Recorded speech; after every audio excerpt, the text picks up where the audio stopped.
Everyone, welcome back to the channel to a new blog. আশা করি আপনারা সবাই খুব ভালো আছেন, আমিও ভালো আছি। স্মাইল বাপনায় তোমাদের সবাইকে স্বাগত। তো আজকের ব্লগটা এখান থেকে শুরু করছি। সকাল থেকে টাইম পাইনি, তোমরা তো জানো ছেলের পরীক্ষা চলছে। তো কালকে হচ্ছে সায়েন্স পরীক্ষা, আছে ছেলের। তো কালকেও সারাদিন কী করবো না করবো জানি না। তো এখন চলে আসলাম সন্ধ্যে দিতে। তো সন্ধ্যেটা দিয়ে নিই, তারপরে হচ্ছে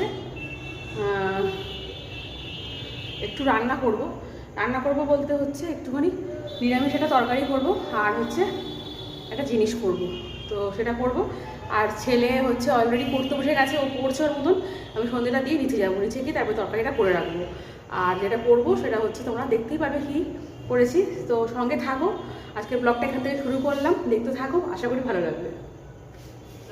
পুজো দেওয়া কমপ্লিট, একদম ঠাকুরকে শয়নে দিয়ে দিয়েছি। এই যে ঠাকুরকে শয়নে দিয়ে দিয়েছি। এখন নিচে যাব, নিচে গিয়ে ছেলেকে পড়তে বসাবো আর রান্নাটা করবো টুকটাক, তাহলেই হয়ে যাবে। তো চলো সঙ্গে থাকো। আর হচ্ছে যেটা বলার ছিল সেটা হচ্ছে এর আগে যেই ব্লগটা আমি ছেড়েছি, পোস্ট করেছিলাম 2-3 দিন আগে। তো ওই ব্লগটাতে তোমরা সবাই খুব ভালোবাসা দিয়েছো, সেটা মানে দেখে খুবই আপ্লুত, খুবই ভালো লেগেছে আমার যে এই ব্লগটাতে তোমরা এত আমাকে ভালোবাসা দিয়েছো। তো এইভাবেই ভালোবাসা দিতে থাকো। তো এরপরে যেসব ব্লগগুলো আসবে আশা করি সেগুলো তোমাদের ভালো লাগবে। তো এইভাবেই ভালোবাসা দিয়ে যেও আর সাথে থেকো। তো সঙ্গে থাকো, এবার নিচে যাই, তারপরে আবার শেয়ার করছি।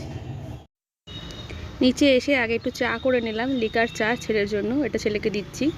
আর আমাদের জন্য করলাম হচ্ছে দুধ চা, আমরা দুধ চা খাবো। খেয়ে তারপর এক এক করে সব কাজে হাত দেবো।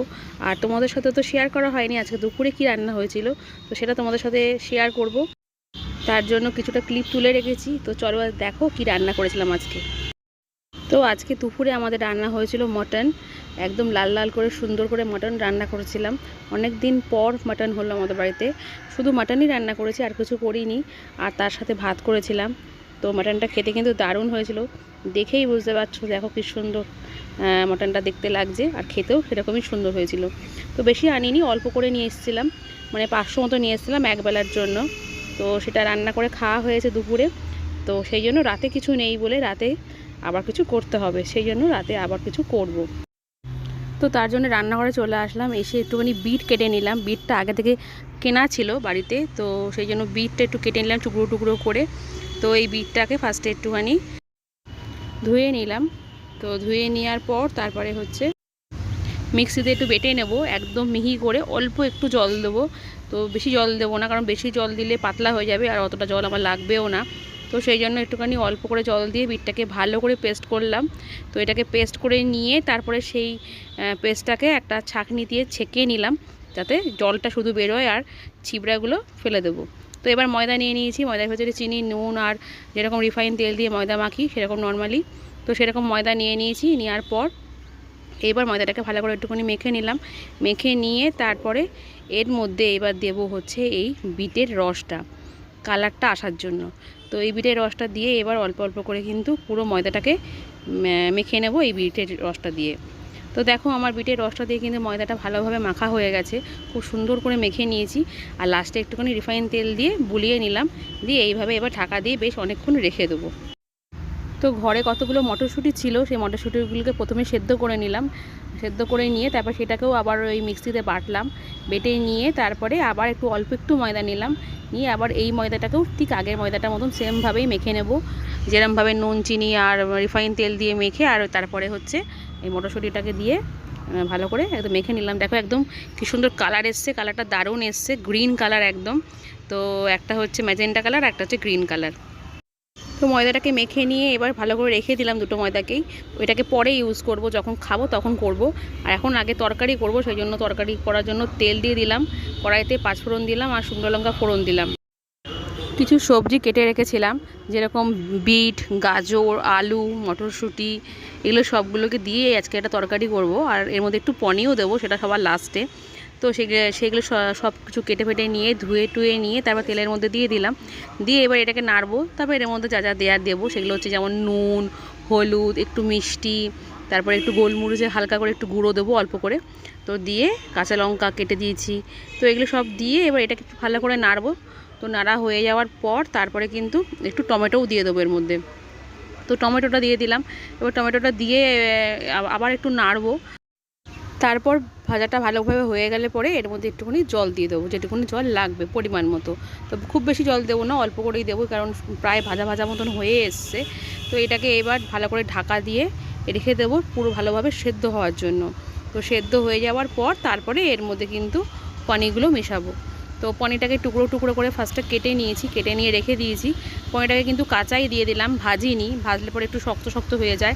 কাঁচা দিলে খেতে জিনিসটা ভালো লাগে, একদম নরম নরম থাকে পনিরটা। তো পনিরটা দিয়ে তারপরে একটু দেখো নেড়ে নিলাম, মাখা মাখা করে নিলাম, প্রায় হয়ে এসছে।